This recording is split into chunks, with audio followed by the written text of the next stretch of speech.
안녕하세요. 김현지입니다. 오늘은 라마찬드란 박사의 두뇌 실험실 7장 왜 두뇌는 변명에 익숙해졌을까? 라는 내용에 대해서 리뷰해 보겠습니다. 시작이 이렇게 되네요. 인간은 믿음에 의해 만들어진다. 그가 그렇게 믿기 때문에 그는 존재한다. 요런 문구가 의미 있는 그런 장이 될 것 같습니다. 변명에 익숙한 뇌. 왜 두뇌는 변명에 익숙해졌을까? 뭔가 설명하기 위해서 변명을 해대나 봐요. 자, 한번 예시부터 보도록 하겠습니다. 도주 여사가 있어요. 도주 여사는 병을 모르는 그런 사람이에요. 우방구가 손상돼서 좌반신이 마비된 사람인데 자기가 마비됐다라는 것을 몰라요. 그래서 이 병이 질병인식 불능증인 거죠. 그래서 좌반신 마비됐으니까 못 걷는데 걸을 수 있어요 라고 말하고 오른손 왼손 다 사용 가능하세요? 라고 하면 당연히 다 사용 가능하죠 라고 말을 하고 그래서 이제 이 박사님이 계속 묻다가 너무 빤하게 안 되고 있는데 계속 더 짓궂게 계속 물으면 파국 반응을 유도할까봐 더 묻기가 어려웠다라고 이제 책에 쓰고 있는데요. 파국 반응은 이제 방어 기제가 무너져서 울거나 막 굉장히 좌절하거나 이런 현상을 파국 반응이라고 해요. 그래서 그런 걸 고민해 가면서 계속 이제 실험을 했는데요.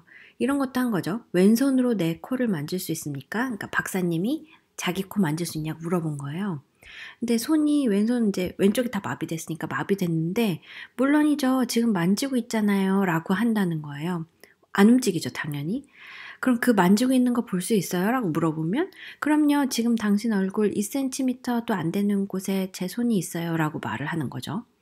손뼉 쳐보세요. 그러면 한 손만 움직이면서 오른손만 움직이겠죠? 그러면서 손뼉 치고 있어요. 라고 말한다는 거예요.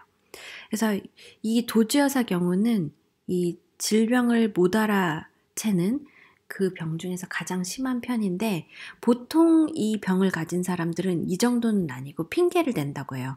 만약에 손뼉 쳐보세요 라고 하면 오늘은 피곤해서 하기 싫어요 라든지 관절염이 있어서 못 움직여요 라든지 나 원래 양팔 잘 못 썼어요 라고 하든지 이런 식으로 핑계를 대는데 이 도주여사 경우는 자기가 하고 있다고 이미 할 수 있다고 그리고 하고 있다라고 우기는 그런 케이스인 거죠.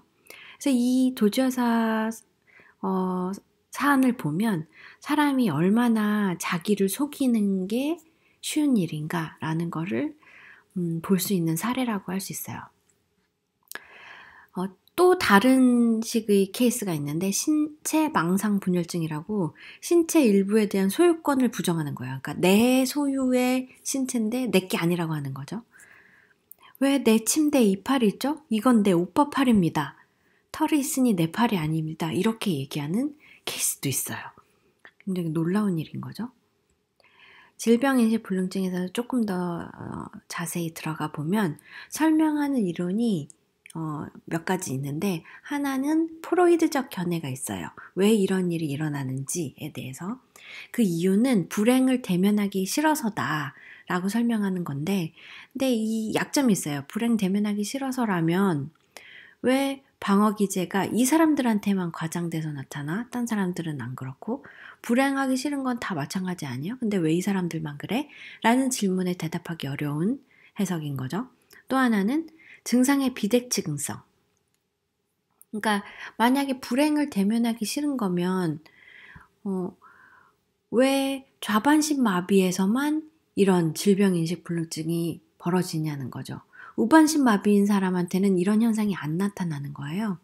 그래서 심리적인 것뿐만 아니라 뭔가 실제적으로 신경학적으로도 문제가 영향이 있구나라고 생각할 수 있는 거죠. 신경학적인 견해는 부정이 무시증후군의 직접적인 결과다라고 설명하는 건데요.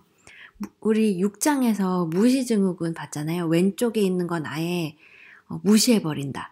실제로 어딘가 인지하고는 있지만 그거 알아채지 못한다. 굉장히 특이하게 막 난리를 치거나 그러지 않으면 왼쪽에 있는 걸 무시한다라는 그 무시증후군이 이전 영상 6장에서 배웠었는데 그거의 직접적인 결과가 부정이다. 무시보다 더 나간 게 부정이란 얘기인 거죠. 근데 이 견해도 약점이 있는데 무시와 부정이 서로 독립적으로 일어날 수 있는 거예요. 그러니까 무시만 있고 부정이 없거나 부정만 있고 무시가 없거나 그럴 수 있다라는 거죠. 그래서 이게 직접적인 결과라고 연결되기는 쉽지 않은 그런 현상이 있고 또 하나는 마비된 상태에서 주목하게 해도 부정이 계속된다. 그러니까 무시인 사람은 만약에 그쪽을 되게 강한 자극을 주거나 하면 그쪽을 주목하기도 한다고 했잖아요. 왼쪽에 있는 거를 인식을 하죠. 주목을 하죠. 그런데 주목을 해도 내가 마비가 됐다라는 걸 알아도 그래도 부정이 계속되는 거예요. 무시증후군은 주목하게 하면 인지를 하는데 여기는 주목하게 해도 부정이 계속된다. 그래서 신경학적 견해도 약점이 있다. 둘 다 설명이 잘 안 되는 거예요. 그래서 이걸 설명하려면 두 가지 질문에 대해서 잘 얘기를 해줘야 되는데 하나는 왜 정상인이 이런 심리적 방어 기제를 가지고 있을까에 대해서 설명을 할 수 있어야 되고 또 하나는 왜 동일한 기제가 이 환자들에게는 과장이 돼서 나타나지? 이 두 가지에 대해서 설명을 하면 이 질병 인식 불능증에 대해서 설명할 수 있게 되는 것 같다 싶죠. 그래서 문제의 핵심은 뭐냐면 이 라마찬드란 박사는 그래서 문제의 핵심을 요거라고 보고 있어요. 하나는 대뇌 두 방구 노동 분업이 이루어진다. 그래서 거기에 실마리가 있는 거 아니야? 라는 부분하고 또 하나는 삶에서 정합성과 연속성을 만들어야 되는 필요성이 있다. 그래서 이걸 부정하는 거가 필요하기 때문에 하고 있는 게 아닌가라고 가정을 해보게 되는 거죠. 두 방구의 역할이 다르고 역할이 당연히 다르죠. 다른데 그 중에 가장 중요한 비대칭성, 두 방구에서 가장 다른 부분이 언어라는 거예요. 그래서 좌방구는 소리를 만들고 구문 구조를 부과하고 의미를 파악하는 이런 일들을 하는데 사실 인간한테 있어서 가장 고차 특성인 것이 언어잖아요. 그리고 생각의 대부분, 말하기의 전부 이런 것들이 좌방구에서 일어난다는 거죠. 그래서 좌방구를 주반구, 지배적 방구라고도 부르는데요. 반면에 우방구는 은유, 상징, 애매함 이런 것들을 관여하는 게 우방구인데 그리고 시각의 전체적 측면 이런 것들을 보는 거죠. 그래서 나무로부터 숲을 보는 거, 얼굴로부터 감정을 읽는 거 이런 것들이 우방구가 하는 일이에요. 그래서 말은 좌방구, 언어에 대한 건 좌방구, 그리고 감정, 상실의 중요성, 정도 파악 이런 것들, 감정을 이해하는 거 이런 것들은 우방구가 하는 일이다. 그래서 두 방구 역할이 굉장히 다르기 때문에 그거로 인해서 이런 현상이 나타나는 게 아닌가라는 가정을 해보게 돼요. 부정증후군에 대해서 새로운 질문들이 있어요. 매 순간 감각 입력이 들어오는데 정합적인 관점으로 그러니까 이게 말이 되도록 통합해야 되는 게 이제 좌방구가 해야 되는 일인 거예요. 그런데 이야기가 뭔가 안 맞는 게 들어와. 그럼 이걸 어떻게 해야 되지? 이제 숙제가 생긴 거죠.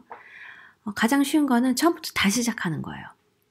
근데 얘기가 되도록 얘기를 계속 새로 만들어가는 거죠. 다 짜맞추기 위해서.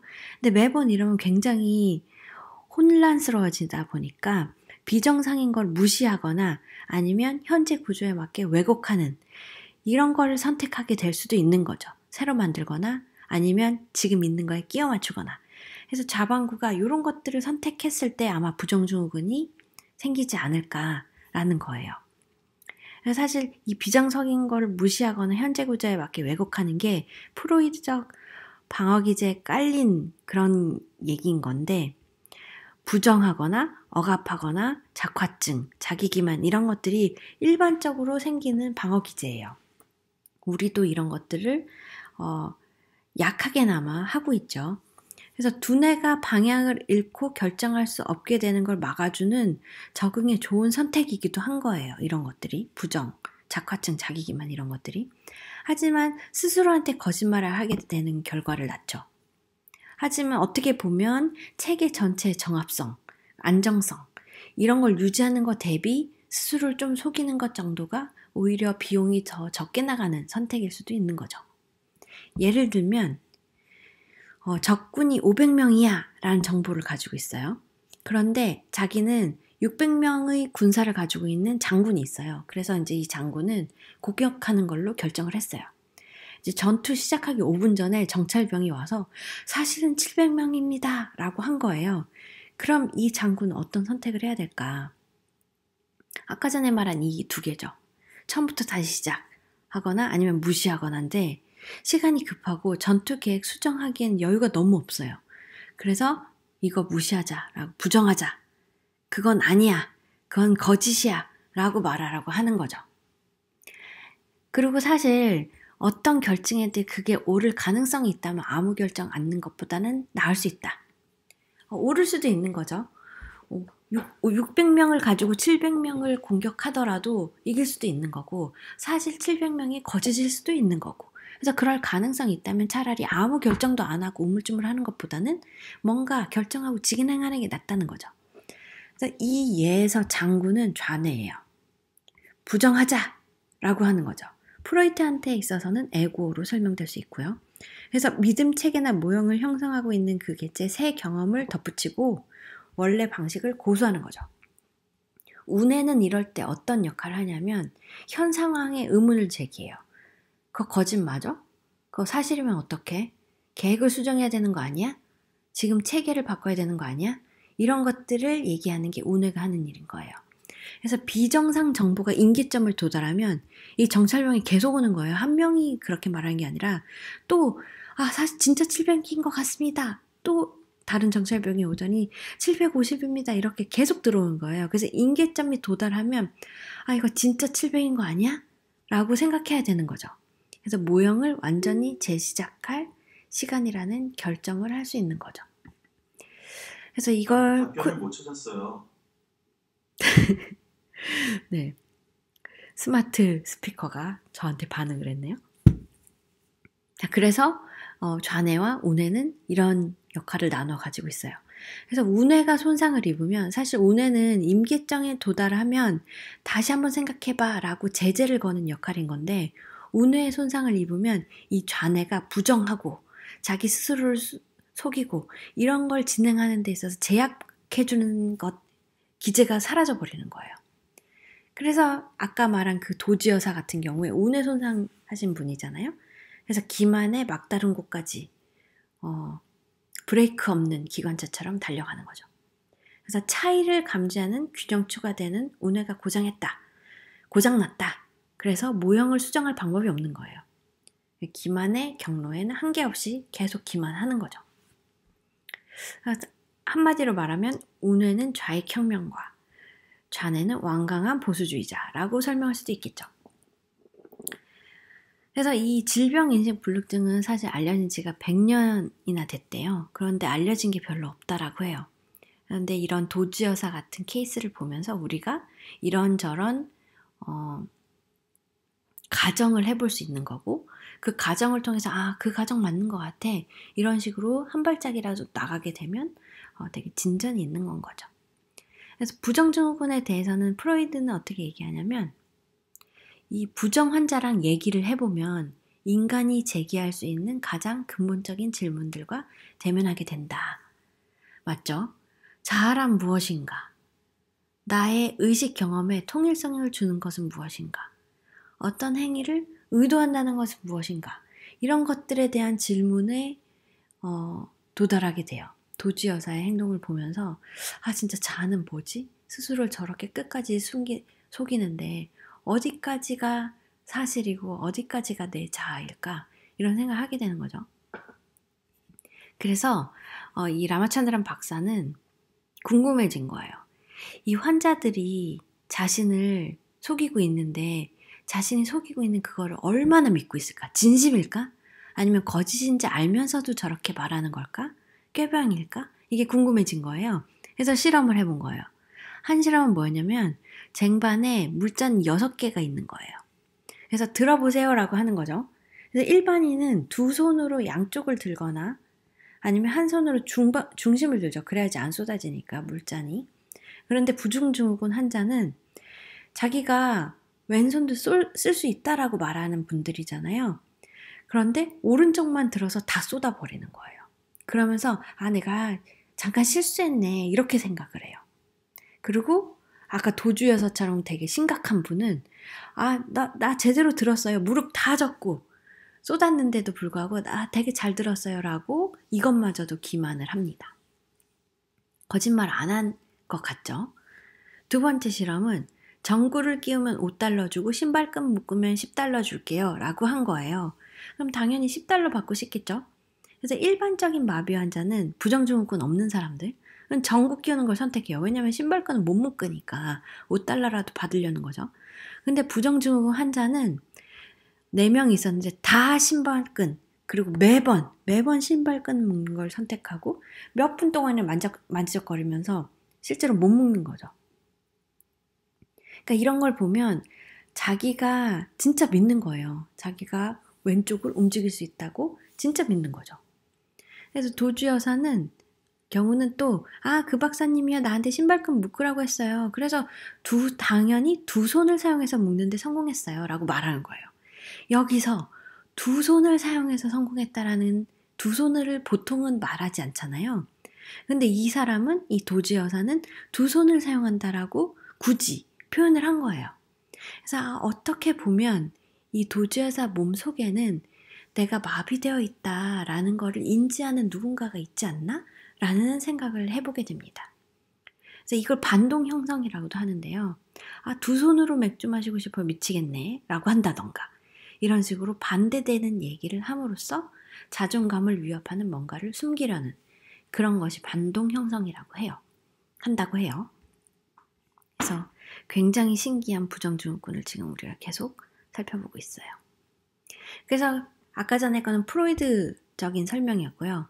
그럼 부정증후군에 대한 신경학적 설명은 또 어떻게 되냐면 예를 들어서 왼손으로 행동을 하라고 하면 마비된 팔에 운동 명령을 내리게 되겠죠. 동시에 그 명령을 감시하고 추적하고 이런 움직임을 경험하는 두정엽의 중추에도 같이 보내요. 운동 명령을 내리면서 그 운동을 잘했는지 지켜봐 라고 지켜볼 수 있는 두정엽에도 보내는 거예요. 그런데 의도된 행위를 보고는 받았는데 팔이 명령을 안 따른 거는 모르는 거죠. 왜냐면 안 움직였으니까 팔이. 그래서 왼손 마비된 사람한테 방금 왜 왼손 움직였습니까? 라고 물어보면 마비된 사람한테 그러면 손이 좀 저려서요 라고 자기가 움직였다라고 말을 하는 거예요. 그러니까 이 신경학적 설명은 좀 말이 안 되는 거죠. 명령을 내렸으나 왼손이 명령을 안 따른 걸 모르는 게 아니고 명령을 내렸지만 왼손을 안 따른 거를 몰랐다가 아니라 명령 자체를 아예 안 내렸을 때 그러니까 아무 행동도 안 하고 있었는데 갑자기 왜 왼손 움직였어요? 라고 말하는 것에 대해서도 이 사람 변명을 하잖아요. 자기가 움직였다라고 말을 하잖아요. 이걸 보면 명령 자체를 안 내렸을 때도 부정이 발생한다. 그러니까 실제로 자기가 애썼는데 안 움직였는 내가 왼팔 움직여보세요 라고 했는데 지금 움직였잖아요 라고 하는 자기가 의도를 했는데 안 움직인 거에 대해서만 부정할 뿐만이 아니라 자기가 시도도 안 했음에도 불구하고 그것도 부정하는 거예요. 내가 움직였다고 그거를 주장하는 거죠. 거짓 주장을 하는 거죠. 그래서 이 신경학적 설명이 맞지 않다라는 거고요. 두 번째 실험은 왼팔 마비된 사람한테 오른팔도 마비된 것처럼 속여본다. 거울 이용해서 우리 거울 실험 지금까지 많이 해봤죠. 마비된 것처럼 속여본다면 보통 사람이면 오른팔은 멀쩡했었잖아요. 왼팔은 안 움직이고 그런데 거울로 비춰갖고 오른팔 움직여보세요 하는데 그게 사실은 왼팔이었던 거죠. 그래서 안 움직이는 거예요. 그래서 보통 사람은 굉장히 놀라겠죠. 자기 왼팔 마비되는데 오른팔까지 안 움직이니까 굉장히 놀라겠죠. 그런데 이 부정하시는 분들은 왜요? 아까처럼 오른손 움직이고 있습니다 라고 하는 거예요. 멀쩡했던 오른손에 대해서도 부정이 시작돼요. 그러니까 손상된 부위, 이 부정증후군이라는 이 분들한테는 어디가 문제가 생긴 거냐면 신체상에 대한 감각 입력의 차이를 처리하는 것. 움직였다. 나 움직이려고 했는데 움직였다. 나 움직이려고 했는데 안 움직였다. 이런 판단을 하는 그런 부분. 그 부분에 문제가 생긴 것 같다라는 거죠. 그래서 손을 움직이라고 했는데 실제 손이 다르게 움직일 때 반응하는 뇌 부위를 찾아보니까 이게 거울 실험 같은 걸 하면서 뇌에다가 이렇게 붙여본 거죠. 자극을 감지할 수 있는 실험 장치를 붙이고선 테스트를 해봤더니 우뇌의 되게 작은 부위가 그때 반응을, 그러니까 자기 생각과 다르게 움직일 때 되게 반응하는 부위를 찾은 거예요. 그래서 아마 이 부분이 문제가 생긴 것 같다. 손상이 이 부분이 손상되신 것 같다. 라고 판단돼요. 신경학적으로 봤을 때. 그래서 부정증후군 환자들이 이제 자기 기만을 하죠. 그런데 만약에 손상 부위가 오른쪽 두정엽 부분에 국한되어 있다 라고 하면 부정은 신체상에 국한돼요.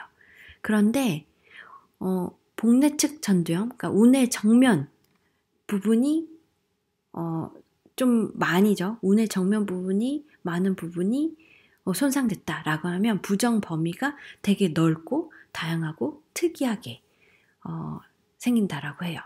그래서 예를 들어서 이렇게 우뇌 정면 부분이 많이 손상된 빌 같은 경우에 이분은 1년 시한부 선고를 받은 거예요.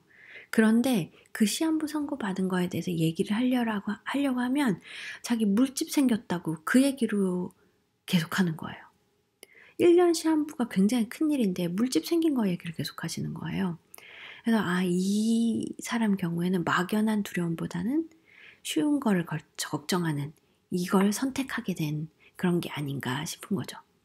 또 하나는, 또 다른 환자는 이분도 이제 전두엽을 크게 덜어내신 분인데 한밤중에 침대에서 계속 떨어지는 거예요. 그래서 이분 같은 경우 아까 전에 살짝 얘기했던 것처럼 자기 그 방에, 자기 병실에 의대 학생들이 자꾸만 시체 팔을 침대에다 넣어서 그거 실어갖고 치우느라 그랬다는 거예요. 근데 그게 자기 팔인 거예요. 너무 슬픈 일이죠. 그 굉장히 특이한 식으로 부정증후군이 생기는 케이스인 거예요.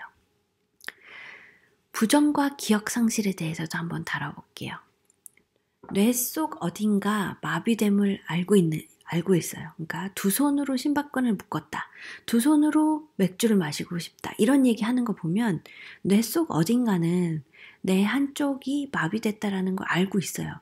그러니까 이런 식으로 강조해서 난 두 손으로 했다라는 거를 뭔가 표현하려고 하는 거잖아요. 그렇다는 거는 뇌 속 어딘가가 내가 마비됐다는 거를 알고 있다라고 하면 그 부분을 끌어내 오면 부정증후군이 사라지는 거 아닐까? 알게 되는 거니까요. 그래서 거기에 접근할 수는 없을까? 이런 생각이 들기도 하는 거죠. 그래서 기발한 실험을 해본 분이 있어요. 찬물을 귀 속에 넣으면 이분은 전정신경, 그러니까 전정신경이 어디죠? 회전인가? 균형인가? 아무튼 균형감각이나 회전감각이나 그런 걸 이제 다루는 신경이죠. 근데 그 실험을 하기 위해서 찬물을 귀에다 넣어보는 실험을 하신 거예요. 근데 이렇게 귀에다가 찬물을 넣으면 귀관 속에 대류 현상이 일어난대요. 그리고 뇌한테 머리가 움직인다라는 고 인지하도록 만든다라고 해요. 이렇게 하면, 실험을 하면. 그러면 본능적으로 눈이 막 떨리면서 이 머리가 막 움직일 경우에 눈이 떨리면서 이걸 교정하려는 움직임이 나타난다고 해요. 그러니까 머리를 막 움직인다 그러면 눈이 이 머리 움직이는 거에 맞춰서 세상을 잘 보기 위해서 떨림이 생기나 봐요. 그래서 찬물을 귀에다 넣으면 눈떨림이 생기는 거죠. 그런데 이걸 해보니까 일시적으로 부정 환자가 자기 맨날 움직일 수 있다라고 한 그 팔을 못 움직인다고 인정하는 현상이 생겼었던 거예요. 그래서 이제 이 라마찬드란 박사도 이걸 어디선가 본 거죠. 그래서 자기도 실험을 해봤어요. 그래서 계속 부정하던 환자가 문실험을 해봤더니 마비를 인정한 케이스가 생긴 거죠. 그리고 30분 뒤에도 인정하고, 하지만 12시간 후에는 다시 부정하는 걸로 돌아갔어요. 그래서 이렇게 보면 어떻게 보면 이게 일종의 다중인격인 거죠. 그래서 자기가 마비됐다라고 인정하는 확실한 자기가 있었고, 또 확실히 나는 나 문제 없어라고 하는 또 확실한 사람이 있잖아요. 그래서 일관적인 다수의 비정상과 마주친다면 이게 그거예요.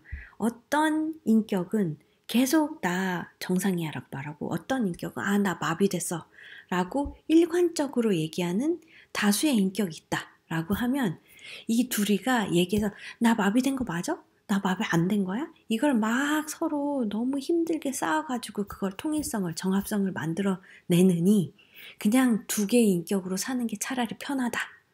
그래서 다중인격이 되는 게 아닌가 이런 생각도 해볼 수 있는 거죠. 자, 그러면 이 찬물을 넣는 그 원리는 뭘까 궁금하잖아요. 그래서 하나의 논리는 찬물이 아마 우뇌를 깨운 것 같다라는 게 되게 쉽게 생각할 만한 논리죠. 또 하나는 아까 전에 찬물 넣으면 눈이 떨림이 있다 그랬잖아요. 그래서 이게 렘 수면 동안에 눈 떨리잖아요. 그래서 렘 수면 동안에 꾸는 꿈과 연결이 되는 거 아닌가라는 생각을 이제 이 박사가 해본 거예요. 그래서 여기서 힌트를 얻을 수 있는 것 또 하나는 프로이트는 꿈속에서 일상에 검열된 것을 찾아낸다라고 하잖아요. 일상에서는 자기가 굳이 끄집어내고 싶지 않은 거를 이제 검열하고 끄집어내지지 않는데 꿈속에서는 그게 다 끄집어내진다. 그래서 찬물 자극할 때 비슷하게 일상에서는 검열됐던 그것들이 끄집어내지는 것이 아닌가. 눈떨림 같은 게 렘 수면 할 때 비슷한 현상이다 보니까 렘 수면처럼 뭔가 본능적으로 있었던 무의식 중에 있었던 뭔가가 끌어내지는 게 아닌가라는 논리도 한번 추론해 볼 수 있는 거죠. 선택적 기억 상실에 대해서 살짝 살펴보겠습니다. 이제 곧 꽤 기네요. 그러면 선택적 기억 상실부터는 7장 2편에서 계속 하도록 하겠습니다. 그러면 다음 장에 만나도록 하겠습니다. 다음 영상에 만나요. 안녕.